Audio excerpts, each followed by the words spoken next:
Hello, welcome to 1975. I watched 5 movies and can't wait to get going here. I'm really enjoying this actually. I find it really fun. I kind of wish I would have done 10 for each year, but like I said in the last episode, if I finish all the way up to 2023, I'll possibly start over or even maybe do another 25 years further back, like 73, down 25 years or something. I don't know. But I'm really having fun with this. It's cool. It's finding 5 movies, horror movies out of my collection for each year and talking about them all. And I'm just going to get right at her, actually. Jump right into it. First up here, this is from Arrow Video. And I had no idea what to expect on this one. This one's called Wolf Guy. Very, very strange movie here. Odd. This is Sonny Chiba. Comes with 2 discs. It's the Blu-ray and the DVD. All the special features on both. Comes with a pretty thick book. Well, it's not that thick. It's about 30 pages. 35 pages. Yeah, about 35-page book. This one actually comes with reversible art too, I think.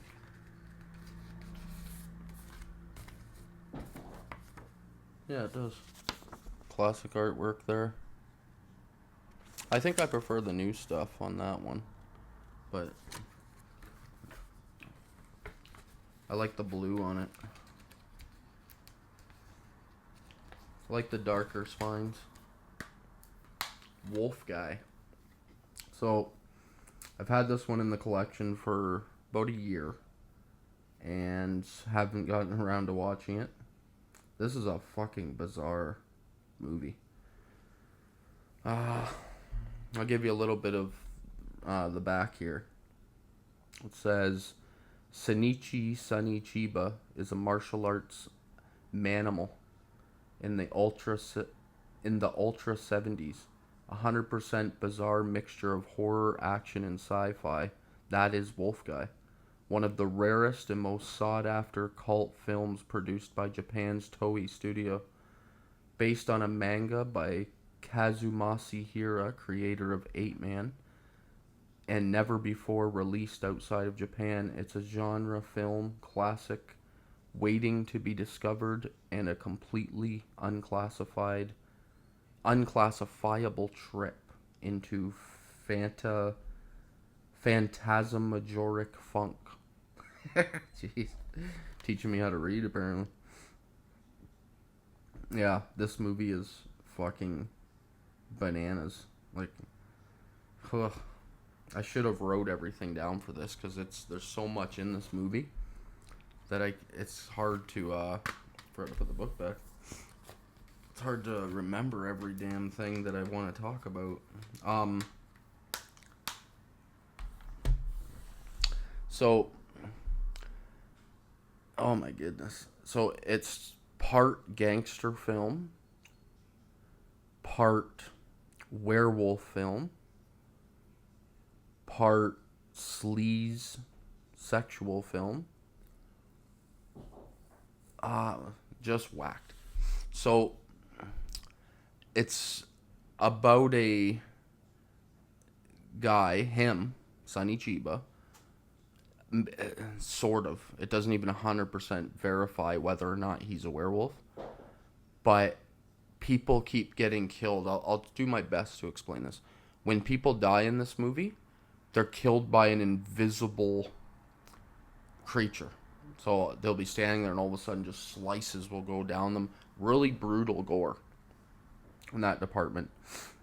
And it starts out where he's looking, like he's trying to figure out who's killing all of these people.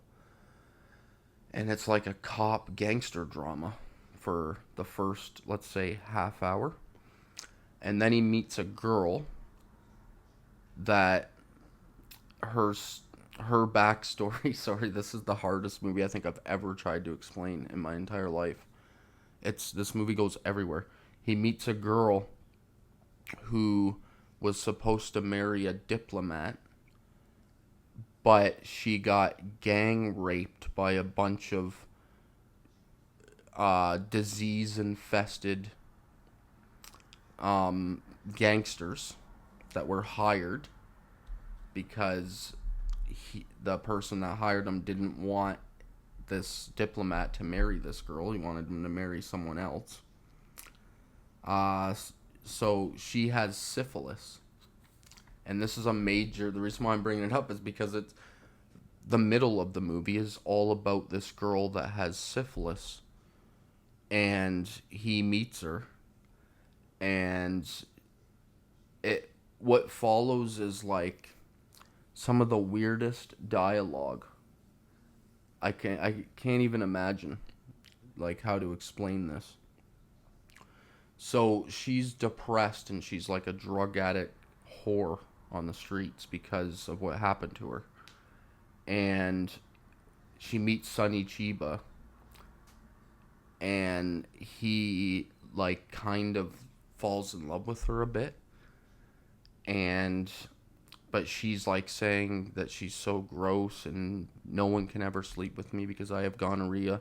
And they really highlight this gonorrhea. And or not gonorrhea, sorry, syphilis. And he's like, well, I have lycanthropy, so that's much worse than syphilis. So they have sex. It's just, oh my god. Okay, so that's the middle of the movie. Meanwhile, there's gangsters getting killed by this invisible wolf creature thing. And then he decides that he's going to go back to his hometown out in the country. And when he goes there, the movie becomes like it feels like it's set in ancient China all of a sudden. Like it's really whack. And there's a bunch of people hunting him because he's a creature. The gangsters show up with the girl, and they want to kill him basically because they think he's the one taking out the gangsters. I don't even know how to explain this movie. So the back of it is like phantasmagoric funk is a perfect word because it's just crazy. That's what this is. This is just fucked, man. The music is really cool. I really like that. I didn't give this a very high score. I only gave it a 2 on Letterboxd. I gave it just because like I'm trying to explain it and I feel like I need to watch the movie again and again and again just to try to make some sense out of it.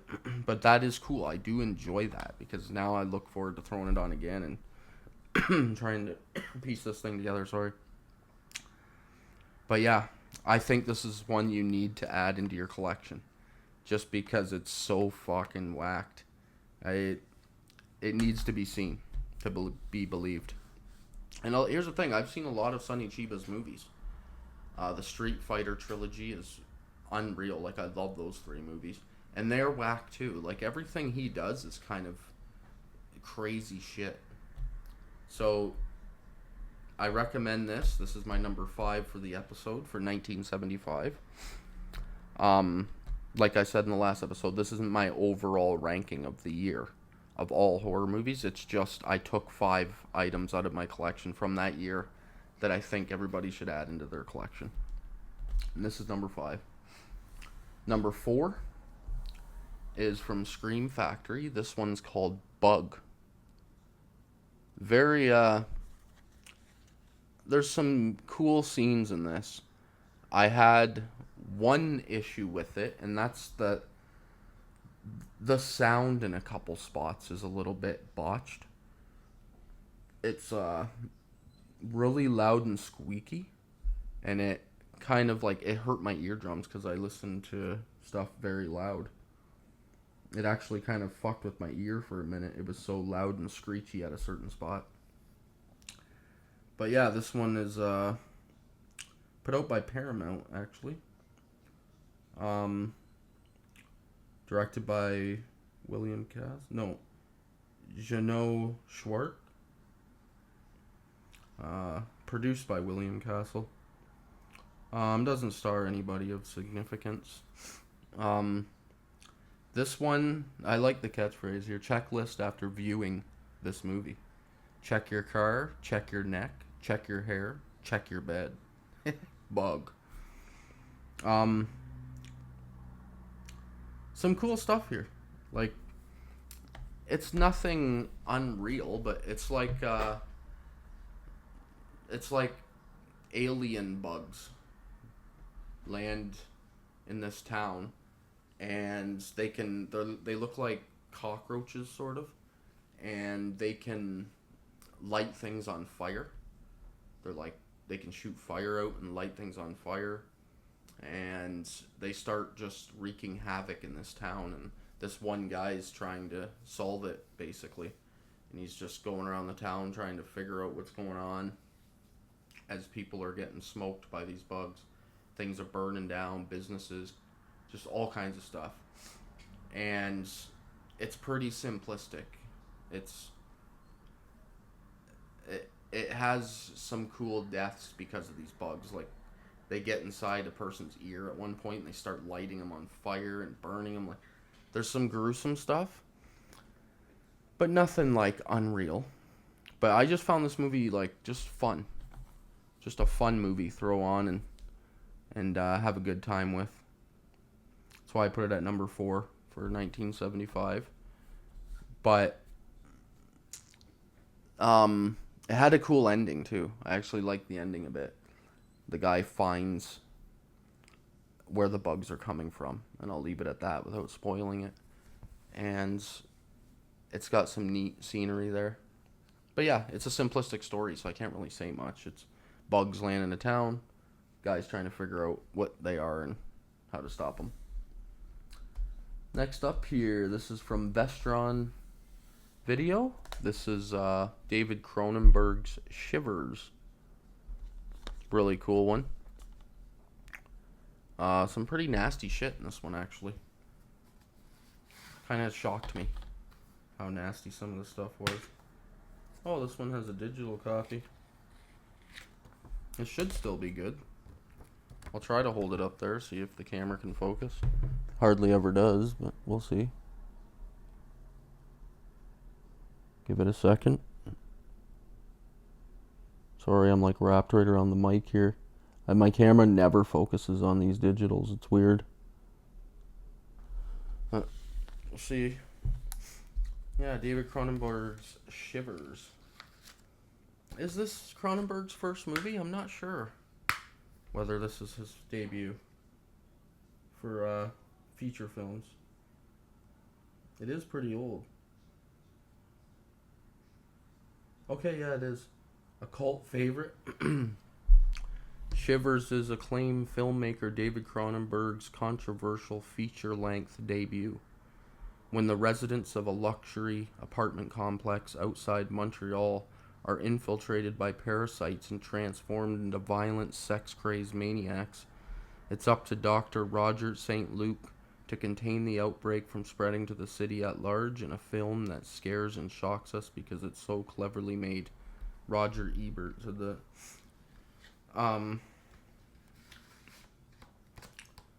This one is pretty wild. It's like these little slug things that this guy created inside this apartment complex.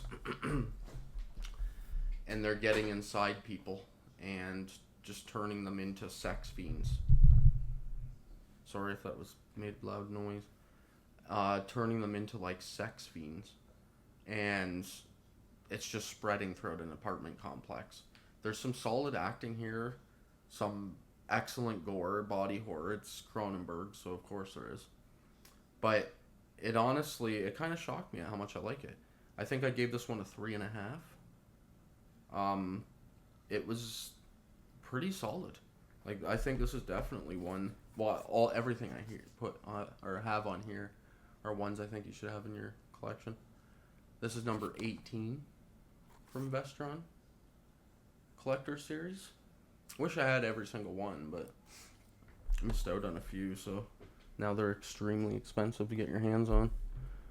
But yeah, check out Shivers if you've never seen it. It's pretty wild. All right. Next up here. This borderlines on horror, but I like this movie so much that I had to include it. This is my number 2 for the episode. This is the 45th anniversary collector's edition of Rocky Horror Picture Show. Frickin' wild stuff here, man. So, this is not for everybody, this movie. But I watched this when I was pretty young. So, I have nostalgia with it. But first and foremost, every single song in this movie is freaking excellent. I love the music. Every single song.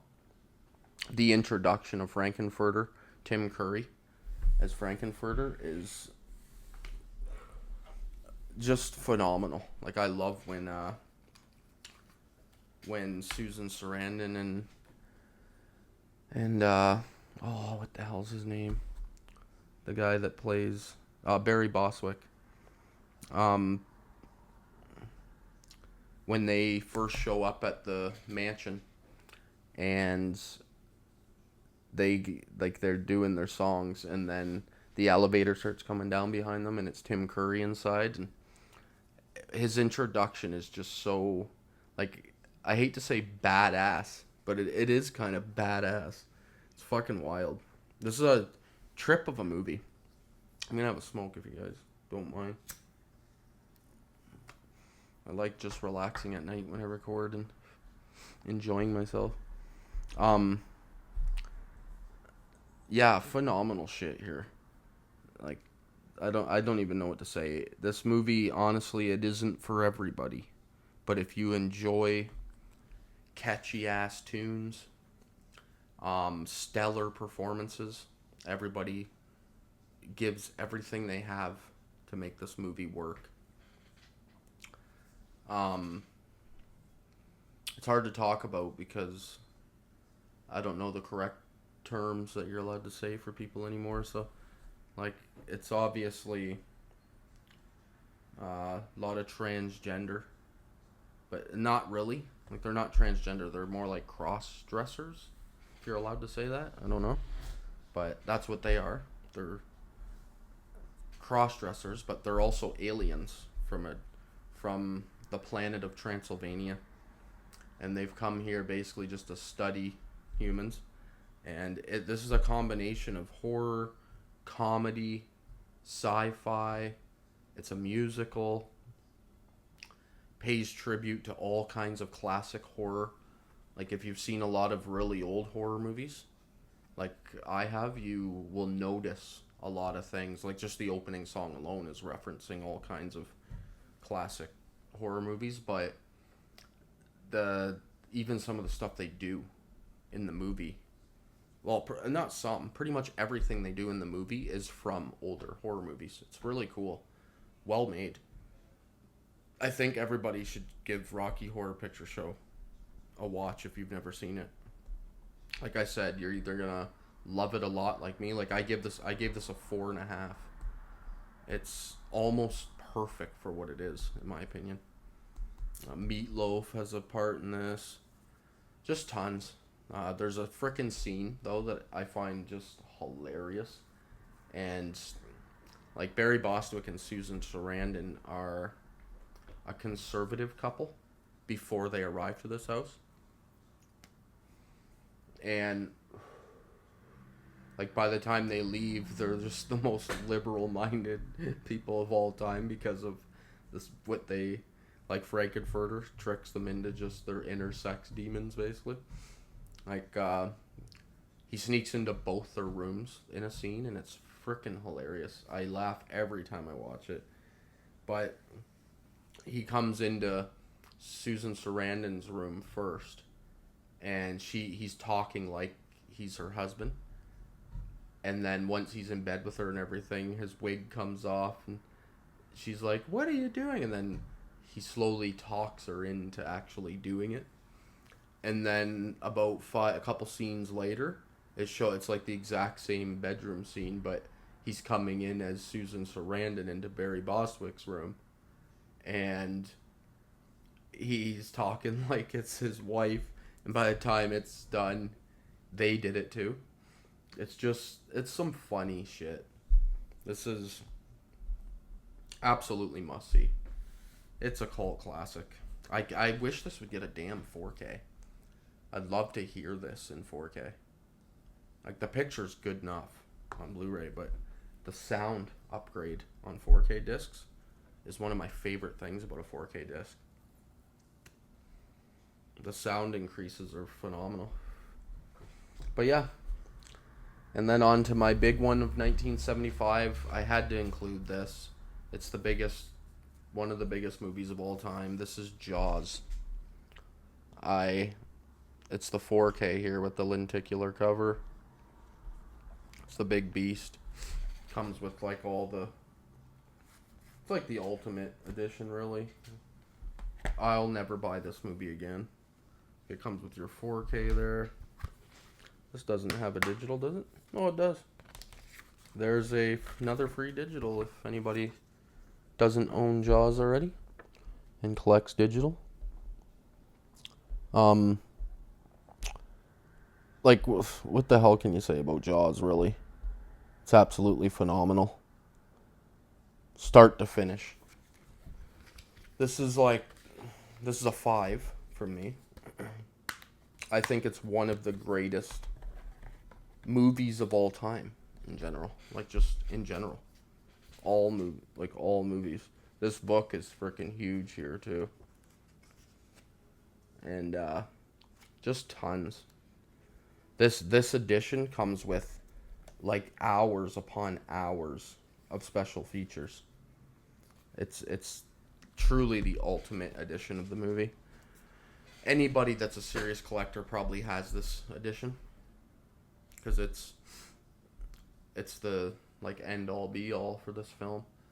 And whether you're a fan of horror or not, Jaws is a must see.